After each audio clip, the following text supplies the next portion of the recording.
भाद्रपद मास के शुक्ल पक्ष की चतुर्थी तिथि को गणेश चतुर्थी का व्रत किया जाता है। यह व्रत मनुष्य के जीवन से विघ्न बाधाओं का नाश करने वाला है।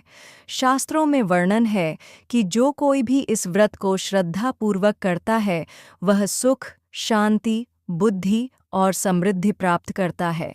अब व्रत की कथा श्रवण करें। एक बार कैलाश पर्वत पर माता पार्वती स्नान करने जा रही थीं। वे चाहती थीं कि जब तक वे स्नान करें तब तक कोई भी भीतर प्रवेश न करे।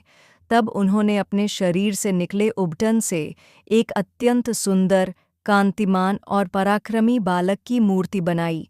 फिर माता ने अपने दिव्य सामर्थ्य से उस मूर्ति में प्राण फूंक दिए। वह बालक जीवित हो उठा। माता ने कहा, वत्स, तुम मेरे पुत्र हो, तुम्हारा नाम गणेश होगा। आज से तुम मेरे द्वारपाल भी हो। जब तक मैं स्नान करूं तब तक किसी को भी भीतर मत आने देना।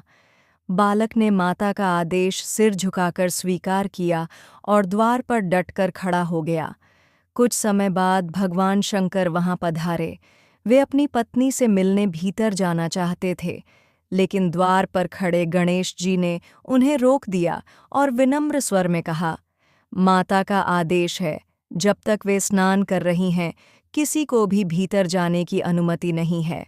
शिवजी ने आश्चर्य और क्रोध से कहा, अरे बालक, तुम नहीं जानते मैं कौन हूँ। मैं स्वयं महादेव हूँ, इस भवन का स्वामी। मुझे रोकने का साहस तुम कैसे कर सकते हो? परंतु गणेश जी दृढ़ स्वर में बोले, आप चाहे इस भवन के स्वामी हों या त्रिलोकी के, मेरे लिए सबसे बड़ा आदेश मेरी माता का है। जब तक वे न कहें मैं किसी को भी भीतर नहीं जाने दूंगा। गणेश जी का यह उत्तर सुनकर शिवजी क्रोधित हो उठे। उन्होंने अपने गणों को आदेश दिया कि इस बालक को हटाओ। शिवगणों ने आकर बालक को समझाया, परंतु गणेश जी नहीं माने। युद्ध छिड़ गया। गणेश जी अकेले ही अनेक गणों से भिड़ गए और सभी को परास्त कर दिया। यह देखकर देवताओं को आश्चर्य हुआ। तब इंद्र, यमराज, वरुण और यहाँ तक कि विष्णु भगवान भी आए, पर गणेश जी ने सबको पराजित कर दिया। सभी देवता सोच में पड़ गए कि यह बालक कोई साधारण नहीं है, इसमें असाधारण शक्ति है। अंततः भगवान शंकर स्वयं रणभूमि में उतरे। क्रोधित होकर उन्होंने अपना त्रिशूल उठाया और बालक का मस्तक धड़ से अलग कर दिया। क्षण भर में गणेश जी का सिर भूमि पर गिर पड़ा। जब माता पार्वती बाहर आईं और अपने पुत्र का वध देखा तो वे शोक से व्याकुल हो गईं। उनका क्रोध भयंकर रूप धारण कर बैठा। वे बोलीं, हे देवताओं, तुम सब ने मिलकर मेरे पुत्र का वध देखा और कोई उसे बचा न सका। अब यदि मेरे पुत्र को जीवित न किया गया तो मैं अपनी शक्ति से संपूर्ण सृष्टि का संहार कर दूंगी। उनके क्रोध से तीनों लोक कांप उठे। किसी को कोई उपाय नहीं सूझा। तब ब्रह्मा जी ने विनम्र होकर कहा, माता, क्रोध शांत करें। आपके पुत्र को पुनः जीवित किया जाएगा।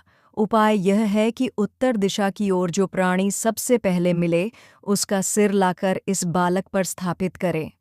भगवान शिव ने अपने गणों को भेजा। वे उत्तर दिशा की ओर गए और सबसे पहले उन्हें एक हाथी का शिशु मिला। उसका सिर लाकर गणेश जी के शरीर पर स्थापित किया गया। भगवान शिव ने अपने हाथों से प्राण प्रतिष्ठा की और गणेश जी पुनः जीवित हो उठे। माता पार्वती का शोक और क्रोध दूर हुआ।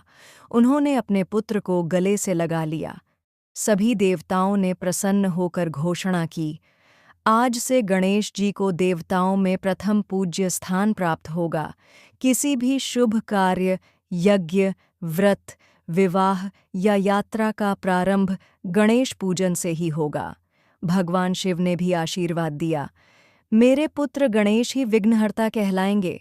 जो भी भक्त श्रद्धापूर्वक गणेश का पूजन करेगा उसके जीवन से सभी विघ्न बाधाएं दूर होंगी। उसे विद्या, बुद्धि, बल और समृद्धि की प्राप्ति होगी। फलश्रुति इसी दिन से गणेश चतुर्थी का व्रत प्रारंभ हुआ। भक्त इस दिन गणेश जी की प्रतिमा स्थापित करते हैं, पूजा पाठ और व्रत करते हैं तथा उन्हें मोदक का भोग अर्पित करते हैं।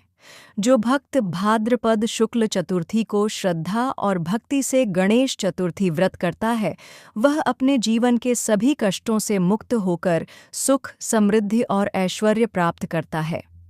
पाठ समाप्ति मंत्र। वक्रतुंड महाकाय सूर्यकोटि संप्रभ, निर्विघ्नं कुरु मे देव सर्वकार्येषु सर्वदा। ऐसी और भी भक्तिमय और प्रेरणादायी कहानियाँ सुनने के लिए चैनल को सब्सक्राइब करें और वीडियो को लाइक करना न भूलें।